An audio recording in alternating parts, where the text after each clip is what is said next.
Hello friends, आज हमारा दूसरा लेक्चर है रैपिड प्रोटोटाइपिंग मैन्युफैक्चरिंग टेक्निक्स, जिसमें हम स्टीरियोलिथोग्राफी जो प्रोसेस है उसके ऊपर हम बात करेंगे। Before going to this stereolithography process, हम थोड़ा रिफर्बिश कर लेते हैं रैपिड प्रोटोटाइपिंग क्या है।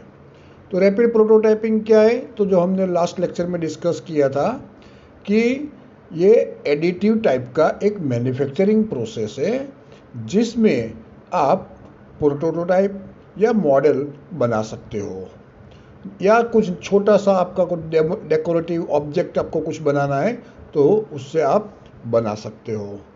दूसरे उसका जो एडिटिव प्रोसेस क्यों कहते हैं, तो एडिटिव प्रोसेस इसलिए कहते हैं कि यहाँ पे जो आपका कन्वेंशनल या अनकन्वेंशनल मशीनिंग प्रोसेस है, जिसमें आप क्या करते हैं कि आपका जो वर्क पीस है या जो रॉ मटेरियल है उसमें आप मटेरियल रिमूव करते हैं और आपका रिक्वायर्ड शेप आप लेते हैं। जबकि एडिटिव में क्या होता है, आपके पास लिक्विड, पाउडर या सॉलिड फॉर्म में आपका रॉ मटेरियल होता है, वो आप बिल्डअप करते रहते हैं, उसमें मटेरियल आप ऐड करते रहते हैं। That is why this rapid prototyping is known as a additive type of manufacturing process. Again इसमें आप प्रोटोटाइप या सॉलिड मॉडलिंग कर सकते हैं, जिसमें आपको कंप्यूटर का यूज़ करना पड़ता है, या आपको उसमें कंप्यूटर एडेड डिज़ाइन, आप डिज़ाइन बनाते हैं और उसके बाद में आप उसका 3D ऑब्जेक्ट बनाते हैं।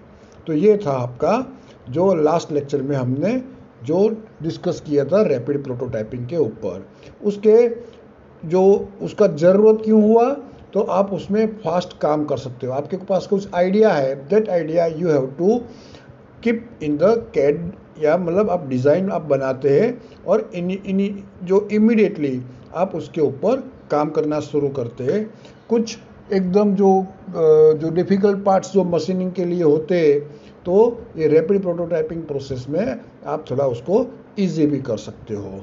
तो ये था आपका रैपिड प्रोटोटाइपिंग प्रोसेस का जो हमने जो लास्ट लेक्चर में डिस्कस किया था। वो करीबन 1980s में स्टार्ट हुआ था, और उसमें जो अलग अलग टेक्निक है, जो उसमें जो अपना टेक्नोलॉजी यूज़ करते हैं, तो लिक्विड बेस आपका उस मटेरियल होता है, सॉलिड बेस मटेरियल होता है और पाउडर बेस होता है। और जो 5 अलग तरह की रैपिड प्रोटोटाइपिंग टेक्नोलॉजी से, दैट इज़ नंबर 1 स्टीरियोलिथोग्राफी, उसको शॉर्ट फॉर्म में SLA बोलते हैं, जो हम आज के लेक्चर में डिस्कस करेंगे। नेक्स्ट लेक्चर में आएंगे तो लैमिनेटेड ऑब्जेक्ट मैन्युफैक्चरिंग है, सिलेक्टिव लेजर सिंटरिंग है, फ्यूज डिपोजिशन मॉडलिंग है और सॉलिड ग्राउंड क्योरिंग है। ये अलग अलग 5 टाइप की रैपिड प्रोटोटाइपिंग की टेक्नोलॉजी से, उसमें आज हम बात करेंगे स्टीरियोलिथोग्राफी। तो इट इज़ जस्ट RP मतलब rapid prototyping system developed by 3D system of Valencia in California USA इन 1986। मतलब सबसे पहले 1980s में ये जो रैपिड प्रोटोटाइपिंग का जो उसमें इन्वेंशंस होने का शुरू हुआ, लेकिन उसका फर्स्ट जो सक्सेसफुल उसमें मॉडलिंग हुआ वो 1986 में हुआ। SLA is stereolithography is a laser-based rapid prototyping process which builds parts directly from CAD by curing or hardening a photosensitive resin with a relatively low power laser। तो जो stereolithography है उसको हम शॉर्ट फॉर्म में हम SLA बोलेंगे। उसके parameters क्या होते हैं, तो एक तो पैरामीटर में लेज़र का कौन सा टाइप होता है, तो हीलियम केडियम लेज़र या HECD लेज़र हम उसमें यूज़ करते हैं। उसका पावर क्या होता है, लेज़र का पावर तो 24 मिली वॉट होता है। लेज़र का लाइफ क्या होता है, 2000 आवर्स होता है। Recoat material Zephyr, minimum slice thickness जैसे मिनिमम स्लाइस थिकनेस मतलब ये जो रैपिड प्रोटोटाइपिंग में जितने भी प्रोसेस है उसमें हम डायरेक्टली जितनी भी थिकनेस है वो डायरेक्ट नहीं बना सकते, लेयर बाय लेयर हमको उसके ऊपर रखना पड़ता है। That is why it is known as additive type of manufacturing process. तो मिनिमम स्लाइस थिकनेस वो 0.1 मिलीमीटर का होता है। बीम डायमीटर जिसमें से आपका लेसर अल्ट्रावायलेट लेसर बाहर आता है that is 0.2 mm। Scan speed 0.75 metre पर second. Maximum part volume 0.25 by 0.25 by 0.25 metre. ये साइज का आप मैक्सिमम साइज का आप उसमें प्रोटोटाइप या मॉडल बना सकते हैं। And maximum part weight that is 9 kg। ये उसके प्रोसेस के पैरामीटर्स है। हम उसके बाद में बात करेंगे कौन सा सॉफ्टवेयर इसमें हम यूज़ करते हैं। तो सॉफ्टवेयर क्या होता है? SLA control and setup software में it operates on SLA 250 and SLA 500 machines. It has got 3 packages: SLA View, Unix-based system for viewing and positioning, and BridgeWorks, Unix-based software for generating support structure. And third one is the SLA Slice, slicing and system operation software. Maestro, Unix-based software. MS Windows NT software, 3D Light Year. It is used for viewing, positioning, support generation and slicing. Build station for operating SLA machine. ये उसका हम जो software use करते हैं वो होगा। उसके बाद में बिल्ड मटेरियल यूज। तो कौन सा मटेरियल यूज करते हैं? जैसे हमने डिस्कस किया था कि 3 टाइप का उसमें होता है, liquid base, powder base and solid base. तो उसमें ये जो स्टीरियोलिथोग्राफी है इसमें हम लिक्विड बेस मटेरियल यूज करते हैं that is epoxy resin, acrylate resin use करते हैं। Epoxy resin has a better material properties and less hazardous but require large exposure time for curing. Generally epoxy resin use करते हैं क्योंकि उसका reason क्या है कि लेस हैजार्डियस है, बट उसका डिसएडवांटेज क्या है? It requires large exposure time for curing. उसका क्योरिंग के लिए टाइम उसमें ज़्यादा लगता है। SLA हार्डवेयर, स्टीरियोलिथोग्राफी में हार्डवेयर क्या यूज़ करते हैं? तो हार्डवेयर में a removable vat that holds the build resin, a detachable perforated build platen on a Z axis elevator frame, an automated resin level checking apparatus. Weight has a small amount of Z movement capability which allows computer to maintain a exact height per layer. ये आपको ये जो बात किया वो हम आपके उसका जो स्केच है उसमें मैं आपको डिटेल में समझाऊंगा। तो स्केच किधर है? तो स्केच है ये आपको, ये स्टीरियोलिथोग्राफी किस हिसाब से काम होता है। तो सबसे पहले तो एक टैंक होता है, वो टैंक में लिक्विड फोटोपॉलीमर रेजिन हमको रखने का होता है, जैसे मैंने ये फिगर में दिखाया हुआ है। ये जो आपके एक्सट्रीम राइट साइड में एक एरो है, एरो ऊपर नीचे दिखाया हुआ है, वो एक टेबल है। जैसे हमारा जो कन्वेंशनल मशीन में क्या होता है, जैसे मान लो कि मिलिंग मशीन है या ड्रिल मशीन है तो उसके ऊपर एक टेबल होता है, वो टेबल के ऊपर हम वर्कपीस रखते हैं। यहाँ पे इनिशियली कोई वर्कपीस तो होता ही नहीं है, तो क्या होता है कि ये जो टेबल है एक्सट्रीम टॉप में होता है। टॉप मतलब ये आपका जो लिक्विड फोटोपॉलीमर रेसिन है उससे थोड़ा नीचे होता है, सो दैट वो एक लेयर उसके ऊपर आ सकता है। ब्लू कलर में मैंने दिखाया हुआ है लेसर, अल्ट्रावायलेट लेसर है, और स्कैनिंग सिस्टम है जहाँ पे एक जो मिरर होता है वो मिरर से लेसर रिफ्लेक्ट होके नीचे आपका जो प्लेटफॉर्म है उसके ऊपर वो आता है।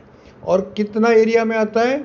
जितना आपने डिज़ाइन में कैड में आपने जो जितना भी एरिया रखा है वही एरिया पे वो टकराता है। तो ये आपका जो कैड है दैट इज जो connected with this laser and आपका जो प्लेटफॉर्म है उसके साथ में है। जैसे ही आपका एक लेयर बन जाता है उसके बाद में ये जो आपका प्लेटफॉर्म है वो एक लेयर नीचे आता है। वो नीचे आने के बाद अगेन सेम प्रोसेस स्टार्ट होता है और एक लेयर के ऊपर आपका दूसरा लेयर जनरेट होता है। Same way it is repeating until आपका कंप्लीट प्रोटोटाइप मॉडल न बन जाए, तब तक ये रिपीट होता रहता है। इस हिसाब से आपका वर्कपीस या मॉडल या प्रोटोटाइप आपका तैयार होता है। ये ऑपरेशंस कैसे होता है, जैसे मैंने एक्सप्लेन किया, तो the process begin with the solid model in various CAD formats. जैसे आपने कैड फॉर्मेट्स में एक सॉलिड मॉडल बनाया है। The solid model must consist of enclose volumes before it is translated from CAD format into STL file, जो हमने last lecture में discuss किया था कि आपका जो कैड में जो ड्राइंग बनाया हुआ है, 3D ऑब्जेक्ट बनाया हुआ है डिज़ाइन में, वो डायरेक्टली आपका जो मशीन है वो अंडरस्टैंड नहीं करता है। आपका मशीन किसको समझता है? This CAD format is converted into STL file, जो उसका लैंग्वेज समझता है। The solid model is oriented into positive octant of Cartesian coordinate system and then translate out z-axis by at least 0.25 inches to allow for building a support। मतलब ये सबसे पहला आपका नीचे का जो बेस बनता है वो इस तरह से बनता है। The solid model is also oriented for optimum build which involves placing complex curvatures in XY plane where possible and rotating for less z height as well as to where least amount of supports are required. The STL file is verified. The final STL file, one with supports in addition to original file, are then sliced into horizontal cross sections and saved as a slice file। जो आपने जो CAD में जो file बनाया हुआ है या design बनाया हुआ है, that CAD file is converted into STL file, लेकिन वो पूरा ऑब्जेक्ट एसटीएल में नहीं जाता है, वो स्लाइस बाय स्लाइस जाता है। इसी तरह से जितना भी आपने स्लाइस बनाया हुआ है उतना स्लाइस आपका एसटीएल फाइल में बनेगा, और इस हिसाब से स्लाइस बाय स्लाइस आपका प्लेटफॉर्म नीचे जाता रहेगा और लेयर के ऊपर लेयर जनरेट होते जाते हैं। ये इस तरह से आपका कंप्लीट आपका जो वर्कपीस है या मॉडल है या प्रोटोटाइप जो है वो तैयार हो जाता है। ये तैयार होने के बाद में, जैसे हमने लास्ट लेक्चर में डिस्कस किया हुआ था कि तो प्री प्रोसेसिंग होता है। प्री प्रोसेसिंग में क्या हुआ, आपने कैड फाइल जनरेट किया, कैड फाइल ट्रांसलेट किया एसटीएल में, एंड देन एसटीएल डेटा आपका वर्कपीस या मॉडल या प्रोटोटाइप बनाने में मदद करता है। ये काम हुआ आपका प्री प्रोसेसिंग में।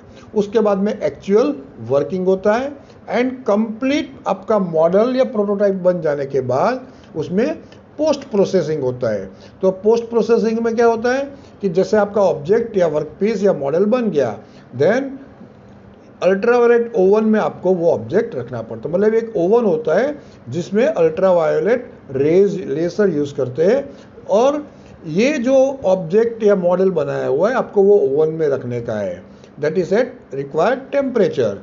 तो उसमें क्या होता है कि आपने जो स्लाइस के ऊपर स्लाइस या लेयर के ऊपर जो लेयर बनाया हुआ है उसमें जो बॉन्डिंग है वो एकदम परफेक्ट हो जाता है। वो हो जाने के बाद दैट मॉडल या प्रोटोटाइप आपको रिमूव करना है ओवन में से। Then after you have to keep that in alcohol bath. Alcohol bath में किस लिए कि आपको उसमें उसको क्लीनिंग एंड शाइनिंग लाने के लिए। Clean the part in the alcohol bath and then go for final curing, और उसके बाद में उसको फाइनल क्योरिंग के लिए भेजा जाता है। ये हुआ आपका पोस्ट प्रोसेसिंग। नाउ जो स्टीरियोलिथोग्राफिक प्रोसेस है उसके एडवांटेजेस क्या है और लिमिटेशंस यानी डिसएडवांटेजेस क्या है। तो एडवांटेजेस में क्या है, तो पार्ट्स है बेस्ट सरफेस क्वालिटी, जो सरफेस फिनिश जो मिलता है वो एकदम सुपर्ब मिलता है। हाई एक्यूरेसी, क्योंकि ये कंप्यूटर के द्वारा आपकी STL फाइल के द्वारा X, Y and Z direction में मूवमेंट होता है। तो आप मैनुअल उसमें कुछ नहीं होता है, आपने एक बार डेटा डाला हुआ है, वो डेटा के हिसाब से, जैसे आपका CNC मशीन में कैसा होता है कि आपने एक बार प्रोग्राम डाल दिया, तो आप कन्वेंशनल लेथ मशीन है या CNC मशीन है, आप दोनों में के कंपेयर करेंगे तो कन्वेंशनल टाइप का जो लेथ मशीन होता है उसमें सरफेस फिनिश या एक्यूरेसी इतना ज़्यादा नहीं मिलता है जितना एक्यूरेसी आपको CNC मशीन में मिलता है। सेम वे उसमें एक्यूरेसी ज़्यादा होती है, उसका स्पीड भी ज़्यादा होता है। And finally detail features like thin vertical walls, sharp corners and tall columns can be fabricated with ease. मतलब आपको उसमें एकदम थिन वॉल बनाना है, कॉर्नर एकदम शार्प है, इस तरह का आपका ऑब्जेक्ट या मॉडल है, या टॉल कॉलम्स बनाना है, तो आप आराम से उसमें बना सकते हैं। उसी के साथ में उसके डिसएडवांटेज या लिमिटेशंस क्या है, इट रिक्वायर्स पोस्ट प्रोसेसिंग। मतलब आपका मटेरियल या ऑब्जेक्ट या प्रोटोटाइप बन जाने के बाद आपको उसको पोस्ट प्रोसेसिंग मतलब सॉरी आपको उसमें क्योरिंग करना पड़ता है एंड क्लीनिंग करना पड़ता है। Careful handling of raw materials required, जो रॉ मटेरियल आप यूज़ करते हैं उसका हैंडलिंग आपको बहुत केयरफुली करना पड़ता है। And high cost of photo curable resin, जो रॉ मटेरियल आप यूज़ करते हैं उसका कॉस्ट उसमें ज़्यादा होता है। So these are the advantages and disadvantages of the stereolithography process.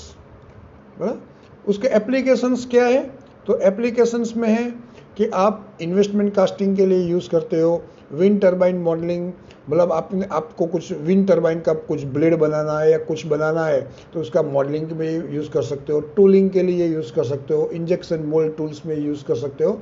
So these are the applications. And अभी तो मेडिकल साइंस में जो आपका बहुत सारा यूज़ ये स्टीरियोलिथोग्राफी में होता है। So these are the applications of the stereolithography.